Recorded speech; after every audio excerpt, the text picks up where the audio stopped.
Thanks for choosing RTV News, watching here in Rwanda and around the world. Now, top of our edition, Rwanda's presidential press secretary has revealed that during discussions that brought together presidents of Rwanda, the DRC and France on Wednesday in New York on the sidelines of the 77th session of the UN General Assembly, His Excellency Paul Kagame made it clear that Rwanda will continue to ensure her security and sovereignty against all threats, including the FDLR terrorist group based in the DRC, Eastern DRC, that is. The Rwandan president pointed out that the root cause of the insecurity in the Eastern DRC should be addressed so that Rwanda's national security can be assured. The press secretary also spoke of other key meetings that the president held. President Kagame has been in New York for the United Nations General Assembly, where he has participated in various meetings of key importance to the country. Two key highlights are the Global Fund pledging session, where Rwanda increased its pledging by 30% from the last pledging round. And the other meeting he attended was a food summit, where there was a discussion about what Africa can do in order to increase its ability to feed itself and to modernize our agriculture to make sure that we're able to take advantage of our resources and ensure that there's never any food shortages again. The highlight of President Kagame's address to the United Nations General Assembly this year were on a few key sectors important to Rwanda. One of them is the issue of security in the east of the DRC. President Kagame pointed to the need to address the root causes of the problem, which many of us know have been ongoing for more than 20 years. The president also commended the positive collaboration multilaterally and bilaterally that exists to solve some of the issues on the global stage. One of them being Rwanda's cooperation with Central African Republic and Mozambique, which has provided an innovative way to address insecurity in specific countries. The president also mentioned how the global community came together to address COVID-19, which is proof that countries can work together to solve challenges that are faced throughout the world. Currently, Rwanda is working on vaccine manufacturing to be able to manufacture enough vaccines for the country and for the continent, which is a lesson that COVID-19 has taught us, that vaccine equity is key for health, nationally and beyond. The president held a series of meetings with leaders from various places across the globe. One of them was with the Prime Minister of St. Vincent and Grenadines, where they exchanged on governance and issues of investment and education, and the Prime Minister was very interested in what Rwanda has been doing to advance its development and expressed interest in visiting Rwanda and invited the President to visit St. Vincent and Grenadines. Later on, the President hosted the Prime Minister of Barbados and the President of Guyana to discuss ways to cooperate in vaccine manufacturing and to teach and learn from each other lessons on regulations for medicine. The meeting was also attended by the Kenap Foundation, which has been a key part in Rwanda's journey to establishing vaccine manufacturing in our country. The President also met with President Macron and President Tshisekedi and discussed the security situation in Eastern DRC. The President made clear that the issues of Eastern DRC need to be resolved to assure the security of Rwanda and end the shelling and the attacks of FDLR into Rwanda. He made clear that Rwanda will not compromise on securing its borders. Authorities have asked Rwandans not to lose heart because Rwanda has put in place measures and guidelines to contain the Ebola virus that has been identified in Uganda. Jane Motoni has more. According to the Ministry of Health, since the 20th September when Ebola was detected in Uganda, containment measures have been in place. On our side to northern corridor, Uganda, there also this ongoing outbreak of Ebola, which is threatening our country. I think it's time now for us to make sure we have resources in place, a good workforce, well trained and capable to intervene as quick as much as possible. According to the Ministry of Health, there are trained workers who can help in the prevention of Ebola, as well as infrastructure that can help in this field. The Minister of State in charge of primary health care, Dr. Mpunga Tarsis, says that Rwanda is ready to mitigate the spread of Ebola virus as much as possible. Rwanda had been selected among priority countries to work and to partner with WHO in this exercise. We are going to, the assessment was focusing on 3 flagship projects, which is the preparedness, detection, and the response. So the team has discussion with our technical team. They go through the review of the existing document and the resources in place. They also try to identify gaps and also propose in a clear roadmap how those gaps can be fixed. The Ministry of Health and the World Health Organization have spent 3 days in discussions aimed at jointly looking at ways to prevent the spread and to establish measures and programs that demonstrate practical preparedness for the virus. The representative of the World Health Organization in Rwanda, Dr. Brian Chirombo, says that efforts are being made to prevent Ebola through the cooperation of countries in the region. As you know, we have had a number of Ebola outbreaks now. We had an outbreak in the DRC, which was declared over a few weeks ago. So in terms of preparedness, a lot of work has already been done in the region for the countries to prepare themselves. For Rwanda, we had actually been working with government in terms of expanding preparedness for Ebola. Actually, we had recent meetings where we did reviewed the plan for Ebola preparedness. Training has been done. So the outbreak actually comes at a time when we have been working with government on strengthening the response to Ebola. So the response capacity is good. The Ministry of Health has indicated that in collaboration with the United Nations, they are working on the project aimed at combating epidemics and pandemics. Rwanda needs $66 million to do this. Jane Mutoni, RTV News.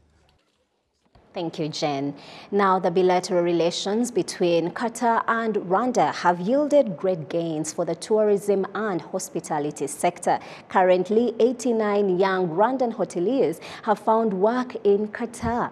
The University of Tourism in Rwanda, UTB, credits the opportunities to the good relations between the two countries. Take a look. About 3 months ago, young Rwandans started going to Qatar to work in tourism and hospitality. These are mostly students from the University of Tourism, Technology and Business Studies. Last month, I received the Best Employee Award. The winner is chosen by the guests. We thank our parents, our country, and the company that helped us to come and work here in Qatar. It is an important opportunity that we will not waste.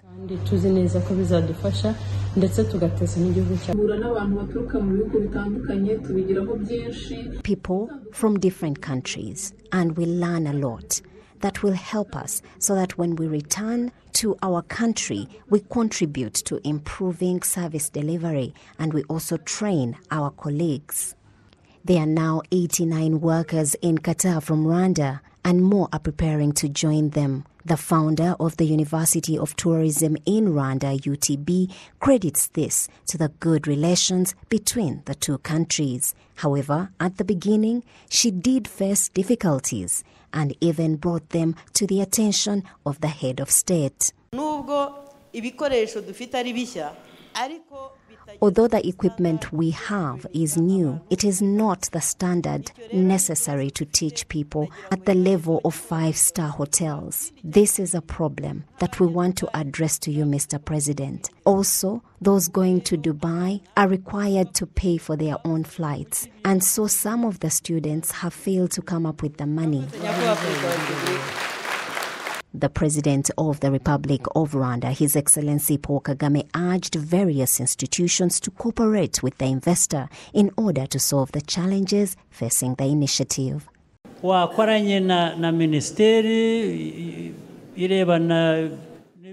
don't you coordinate with the Ministry of Education with RDB regarding to those investments? Why didn't you do it? If you told me that I told them, they responded like that, or they refused to see me, then I will be able to open doors for you because they cannot refuse to see it.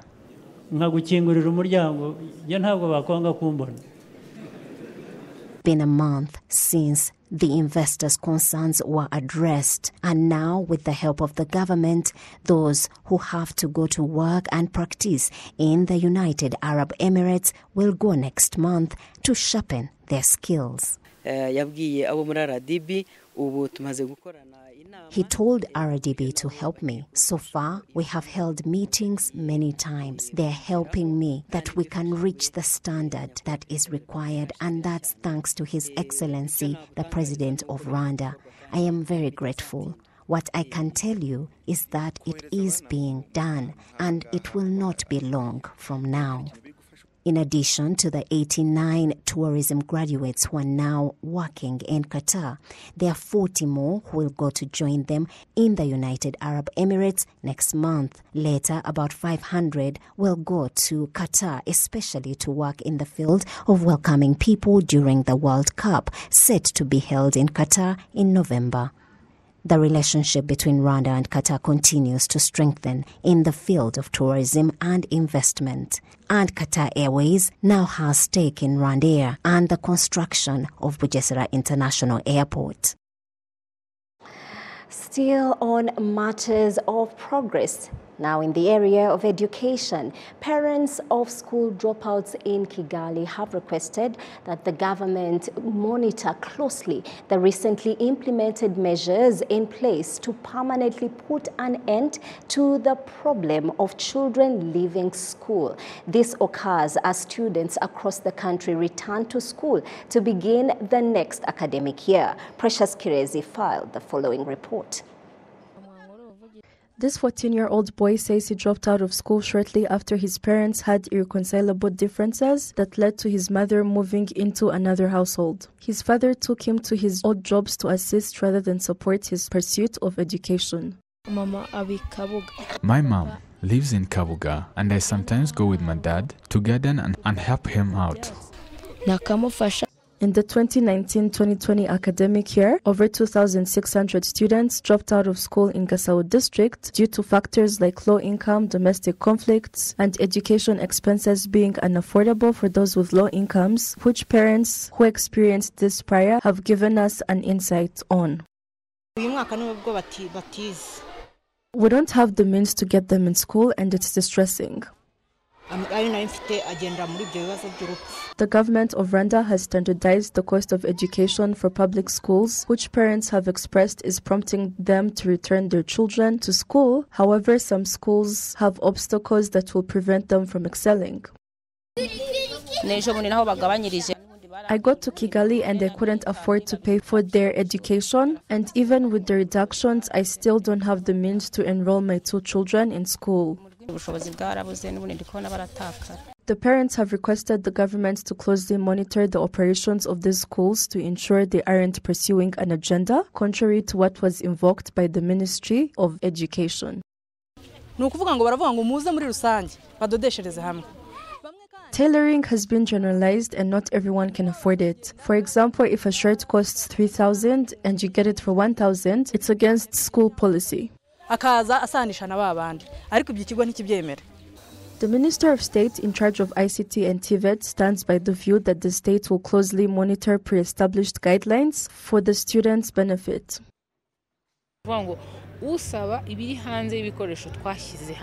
Those asking for equipment we haven't approved will create a conflict. If a parent hasn't equipped their child with a mathematical set and it's being requested for by the school, sanctions should be invoked. School administrators say these reforms will play a key role in the return of students. We called parents to notify them of the price reductions and were able to return 5 students to school. Over 226,000 students dropped out of school in the 2019-2020 academic year nationwide, and the figures from the last academic year are yet to be tallied. Precious Tirezi, RTV News. Thank you, Precious. Children under 5 must spend less time sitting around watching screens or restrained in prams and seats, get better quality sleep, and have more time for active play if they are to grow up healthy. And that's according to the guidelines issued by the World Health Organization. Now, experts believe that all of the domains of early childhood development, cognitive, social, emotional, and physical, are unified through play. Playing is how kids learn about the world and their place in it. It's the natural language of children, and it sets the stage for future learning and success from classroom to the workplace. I caught up with Mr. Matthew Miller to get a better understanding of the role of play, specifically when it comes to early childhood development. Take a look. For joining us, I'm speaking to Mr. Matt Miller, who is the director of VVA, Virunga Valley Academy in Musanze. Matt, we want to understand why play is critical when it comes to early childhood development. Could you unpack that for us? So for small children who are in this critical phase of development in their early years, play is actually more appropriate than academic kinds of learning. And part of it is because they need to learn how to use their imagination. They need to learn how to interact socially with other people. And there's a key period in the ages of 1 to 5 where those kinds of linkages in the brain are taking place. And there's nothing better than imaginative play with other people to help bring those things about. And what are some of the benefits of play? So many benefits. The creative aspect, we're trying to help our children learn how to address problems and challenges in the future, and that's going to require creativity. So learning to express themselves, learning to use their imagination, all of that happens through what we normally just call play. The social interactions that they have with other kids are essential during that time. Learning to act like they are, a mom and a dad or children. We'll see our kids acting like they're the teacher often in school. And that helps them prepare for those real relationships that they're going to have in the future and know how to interact with people. What are the downsides when it comes to a child having that opportunity to actually play during that early stage? So one of the downsides of not having play in your life as a child is that you don't learn to interact with other people. Empathy is a really important part of development at that time, and empathy develops as you learn to watch other people, see how the things that you do, the words that you say impact them, see their facial expressions. So kids who don't play with others or don't have interaction with other children, they really suffer from the ability to understand and empathize with others. The biggest challenge that I see in early childhood education right now is that parents tend to sit their kids in front of screens. And the screens undercut all of the things that we're talking about. They take away real social interaction, takes away imagination. So I really encourage parents to think about screen time. So for the parents who may be worried about, finding the right equipment or the toys, can you give us some of the basics or just walk us through what the easy steps? Some parents think that you have to have expensive toys or equipment to help kids grow up and learn what they need to. But, there's the old story of a kid who gets something for Christmas and spends the whole day playing with the box. Any item that you have at home can be used for imaginative play. Just engage your children in the things that you have around the house. Language is developing in those years, so as you're sitting at the dinner table, say the names of things, point to things, get them to repeat them. Just use the items that you have around home and begin helping them to play with those. And what is the connection between play and mental health when it comes to children? So the connection between play and mental health really goes into that development of empathy. Mental health is often impacted by the relationships that we have with others.